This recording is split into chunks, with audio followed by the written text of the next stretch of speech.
तो ये आरक्षण है क्या?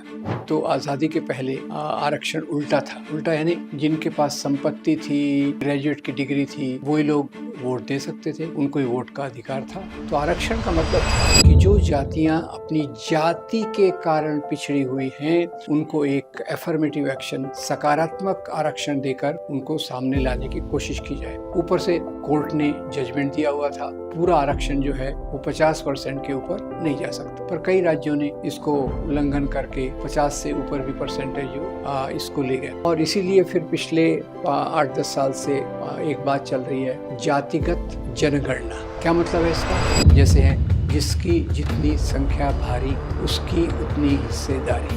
आरक्षण के सिवा दूसरी एक चीज होती है, उसको कहते हैं इक्वल अपॉर्चुनिटी कमीशन। बाबा साहब ने कहा था 10 साल में अगर हम आरक्षण करेंगे तो समस्याएं हल हो गई। दोस्तों, मैक्स महाराष्ट्र पर आपका स्वागत है। आज की इस चर्चा में हम बात करेंगे आरक्षण की, रिजर्वेशन की। रिजर्वेशन, आरक्षण, ये भारत की नीतियों में एक बहुत बड़ा भाग रहा है और इसके कारण आज कुछ समस्याएं भी खड़ी हो रही हैं।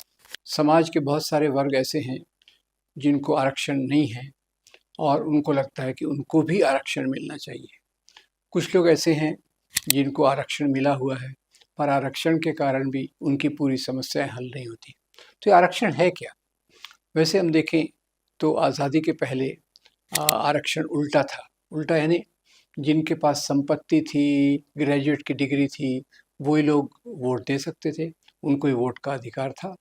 और जब हमारा संविधान बना तब बाबा साहब ने और पूरी जो कमेटियाँ थी, क्योंकि संविधान की बहुत सारी कमेटियाँ थी, बाबा साहब ने उसको फाइनल टच दिया।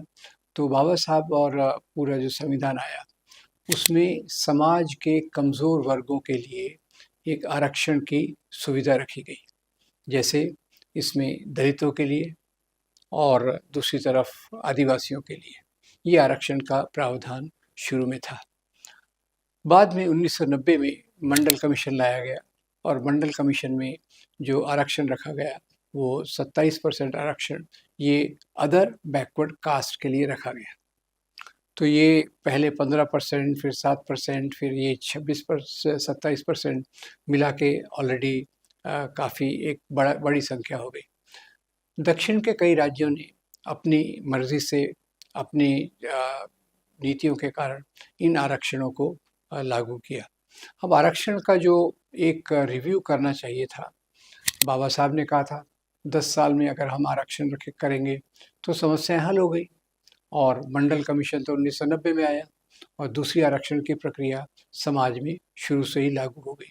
और समाज में शुरू से लागू होने के बावजूद आरक्षण को इम्प्लीमेंट, लागू करने के लिए बहुत सारी समस्याएं थी। उसको ठीक से लागू नहीं किया गया। कई लोग जो इसके लायक थे वो कई कारणों से, टेक्निकल कारणों से, प्रशासकीय कारणों से इससे बाहर रहे। पर फिर भी मोटे तौर पर कहा जा सकता है कि आदिवासी और दलित समाज का एक बहुत बड़ा इसमें योगदान रहा, उन्हें काफ़ी इसकी सुविधाएं मिली। दूसरी तरफ 1990 के बाद से जब मंडल कमीशन आया तो उसके बाद बहुत सारे ओबीसी तबकों को भी इसमें सुविधा मिली। और इसमें मंडल कमीशन में मुख्य बात ये थी कि अदर बैकवर्ड कास्ट, इसको इवेल्युएट करने के लिए, इसका जजमेंट करने के लिए कुछ क्राइटेरियन बनाई गई कि आपके गांव में स्कूल कितना दूर है, बाज़ार कितना दूर है, और आपके घर की बाकी जो चीज़ें हैं, महंगाई, दूसरी चीज़ों को रखकर ये किया गया। क्योंकि भारत में सदियों से यहाँ वर्ण व्यवस्था है, जाति व्यवस्था है, और ये जाति व्यवस्था के कारण कुछ जातियाँ समाज में पहले से पिछड़ी हुई थी। तो आरक्षण का मतलब था कि जो जातियाँ अपनी जाति के कारण पिछड़ी हुई हैं, उनको एक एफर्मेटिव एक्शन, सकारात्मक आरक्षण देकर उनको सामने लाने की कोशिश की जाए। और यही बात जो आज़ादी के आंदोलन के पहले नहीं थी वो इसमें लाई गई। दूसरी तरफ से एक और आरक्षण का सवाल था, वो था मुसलमानों के लिए। मुसलमानों के लिए आरक्षण का पूरा विरोध किया गया और ये कहीं भी नहीं आया। अभी कुछ दक्षिण के राज्यों में आरक्षण आया तो भी उसका भी बहुत बड़ा भयंकर विरोध हुआ, तो वो आरक्षण की नीति पूरे से लागू नहीं हुई। अभी पिछले 2-3 साल से बहुत सारी जो बड़ी जिनको ताकतवर कम्युनिटीज़ कहा जाता है, 2-3 साल से नहीं, करीब पिछले 2 दशक से ये प्रक्रिया चालू है। जैसे महाराष्ट्र में मराठा, फिर दूसरी जगहों पे, कई जगहों पे जाट, और इस प्रकार की जो मध्यम वर्ग की जातियाँ हैं, जो आरक्षण के दायरे से बाहर हैं, उन्होंने भी कहना शुरू किया कि हमारी सामाजिक परिस्थिति काफ़ी बिगड़ी हुई है, हम नौकरियों के और शिक्षा के दायरे से बाहर हैं, हमें भी आरक्षण की सुविधा मिलनी चाहिए थी। ऊपर से कोर्ट ने जजमेंट दिया हुआ था कि पूरा आरक्षण जो है वो 50% के ऊपर नहीं जा सकता, पर कई राज्यों ने इसको उल्लंघन करके 50 से ऊपर भी परसेंटेज जो इसको ले गए। अब सवाल ये उठता है कि अभी जो कई शक्तिशाली जातियां हैं, जैसे महाराष्ट्र में मराठा, पंजाब में जाट, राजस्थान में और दूसरी इस प्रकार की जातियों ने ये महसूस किया है कि सामाजिक विकास के क्षेत्र में वो काफ़ी पिछड़ रहे हैं। और ये बात सच भी है, क्योंकि हमारे विकास का जो मॉडल है, हमारे विकास के मॉडल में जिसको कहते हैं अंग्रेजी में the size of the cake, पूरा जो उत्पादन की प्रक्रिया है उसमें कमी है, मतलब जो मात्रा की कमी है। तो आप बांटेंगे तो कुछ लोगों तो इससे वंचित रह जाएंगे, और ये बात निश्चित है कि हमारे समाज की बाकी चीज़ों में इनको उचित स्थान न मिलने से कई बड़ी बड़ी जातियां भी इसमें पिछड़ गई।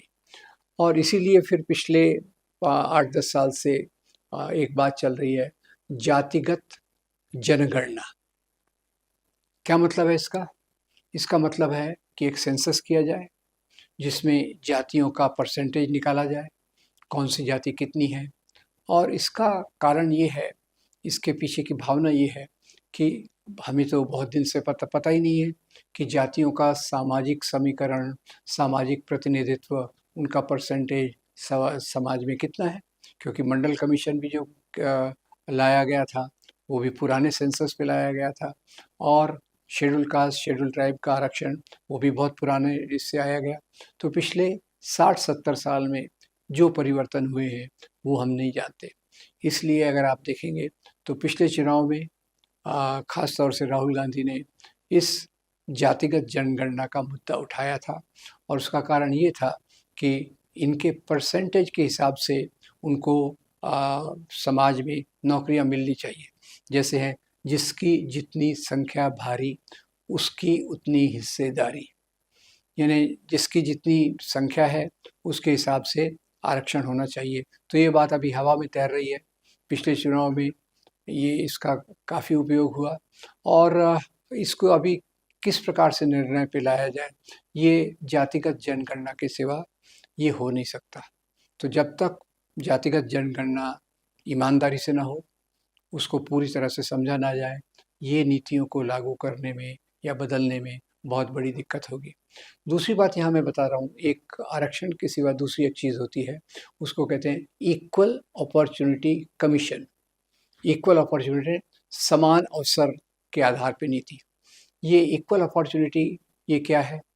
इक्वल अपॉर्चुनिटी, बराबर की सुविधाओं का मतलब ये है कि अगर आपके सामने 2 उम्मीदवार, 2 कैंडिडेट हैं, एक उसमें सवर्ण है, एक दलित है, दोनों की परसेंटेज जो एग्ज़ाम के मार्क्स हैं बराबर हैं, दोनों की योग्यता बराबर है, अनुभव बराबर है, तो उसमें आप बाकी चीज़ें बराबर हैं, तो आप केवल दलित को उस नौकरी पर लेंगे। उसमें मैं और भी जोड़ दूंगा कि जैसे एक लड़की है, एक लड़का है, दोनों की क्वालिफिकेशंस, एक्सपीरियंस और कॉम्पिटेंस बराबर है, तो आपने लड़की को प्रेफर करना चाहिए। तो इक्वल अपॉर्चुनिटी की मुख्य बात ये है कि ये समाज में एक ऐसी कोशिश है जिसमें सरकार की तरफ से कोशिश की जाए कि समाज में सब लोगों में एक प्रकार की समता, इक्वालिटी ऑफ अपॉर्चुनिटी मिले, ताकि समाज में एक जो आज विषमता फैल रही है, ये भी बात बता दूँ यहाँ कि आज समाज में विषमता बहुत फैल रही है। गरीब गरीब होते जा रहे हैं, अमीर ज़्यादा अमीर होते जा रहे हैं, और जो कमज़ोर तबके हैं उनका समाज की नौकरियों में उनका स्थान काफ़ी कम है, शिक्षा स्थानों में कम है। तो ये बात ज़रूरी है कि हमें आरक्षण तो चाहिए, इक्वल अपॉर्चुनिटी कमीशन भी चाहिए, जो बाकी चीज़ों को देखकर इसको लाया जाए। वास्तव में अमेरिका में तो इक्वल अपॉर्चुनिटी कमीशन यही सबसे ज़्यादा असरदार होता है, उसमें दूसरे प्रकार का आरक्षण वहाँ नहीं है। पर भारत एक बहुत बड़ा विविधतापूर्ण देश है और इसमें बहुत सालों से ये जो हमारे यहाँ वर्ण और जाति की व्यवस्था थी, उसको एक्चुअली हम कह सकते हैं उल्टा आरक्षण। उल्टा आरक्षण यानी उन लोगों के लिए आरक्षण था जो सवर्ण थे, जो ऊंची जातियों के थे, ज़्यादातर नौकरियां उनके लिए आरक्षित थी। आज भी अगर हम देखें तो हमारी बड़े बड़े संस्थान जो हैं और बड़े बड़े मीडिया संस्थान भी हैं, उनमें भी ज़्यादातर अपर कास्ट, ऊंची जाति के सवर्ण संभ्रांत लोगों का ही दबदबा ज़्यादा है।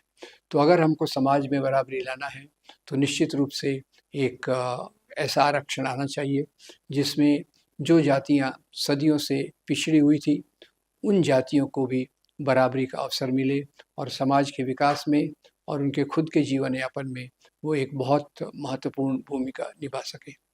तो मैं उम्मीद करता हूँ कि हम इस बात को गहराई से सोचेंगे। ये केवल राजनीतिक मुद्दा नहीं होना चाहिए, ये सामाजिक और आर्थिक मुद्दा है।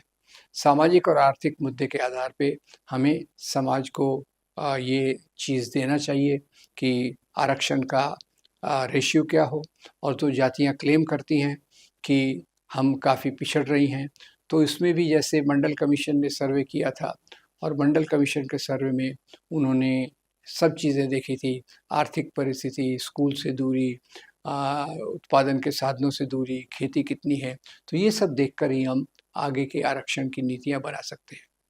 मैं उम्मीद करता हूँ कि हम इस बात को गहराई से सोचेंगे और आने वाले समय में एक ऐसी नीति को लगाएंगे जिससे समाज के सभी वर्गों का भला हो। Thank you very much. आपका बहुत धन्यवाद।